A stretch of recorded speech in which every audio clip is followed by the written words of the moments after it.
La tempête Elsa quitte Cuba, direction la Floride.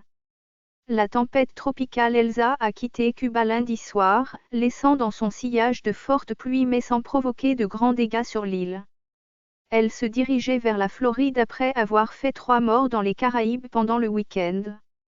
Vers 21h, 3h mardi en Suisse, la tempête regagnait la mer au niveau du village de Santa Cruz, dans la province de Mayabeque, près de la Havane, après avoir traversé l'île du Sud au nord pendant 7 heures, a annoncé l'Institut national de météorologie de Cuba, INSME.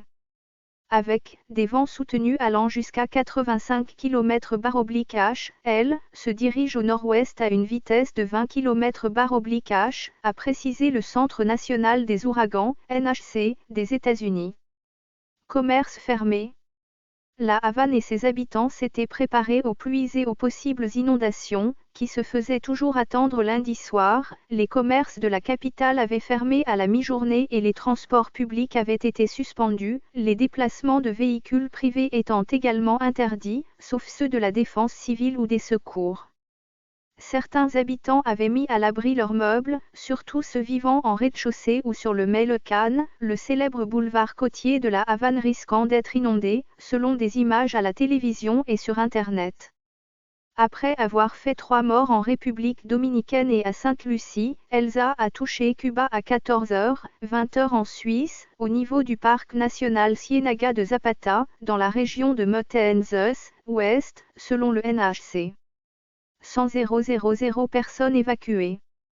Par précaution, plus de 100 personnes, principalement dans les zones basses ou côtières, ont été évacuées en lieu sûr, une tâche compliquée par la pandémie liée au coronavirus, Cuba étant confronté à un fort rebond du nombre des nouveaux cas. La protection contre Elsa ne signifie pas baisser la garde contre le Covid, a déclaré lundi le Premier ministre Manuel Moreiro, selon le journal télévisé. Cuba, jusque-là peu touché par la maladie, a vu le nombre des cas grimper ces dernières semaines pour arriver à un total de 207 322 dont 1372 morts pour une population de 11,2 millions d'habitants. Selon les experts de l'INSME, la tempête est accompagnée d'une énorme masse de nuages menaçant de provoquer des précipitations intenses dans l'ouest et le centre de Cuba durant les prochaines 48 heures. Le danger étant que ces pluies tomberaient sur des sols déjà saturés par les précipitations estivales des jours précédents, ce qui pourrait engendrer des inondations. Selon la télévision, le village de Jibacoa, dans le massif montagneux de Manicaragua, province de Villa Clara, centre, a été coupé de tout accès extérieur en raison des pluies mais dans l'ensemble la tempête n'a pas provoqué de gros dégâts sur l'île. Renforcement attendu en Floride.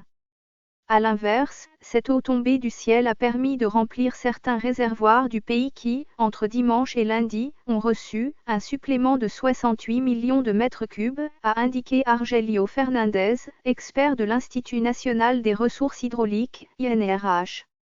Dans le cas de la Havane, cela nous arrange, qu'il pleuve, tant que ce ne sont pas des pluies trop fortes qui génèrent des inondations, a-t-il dit.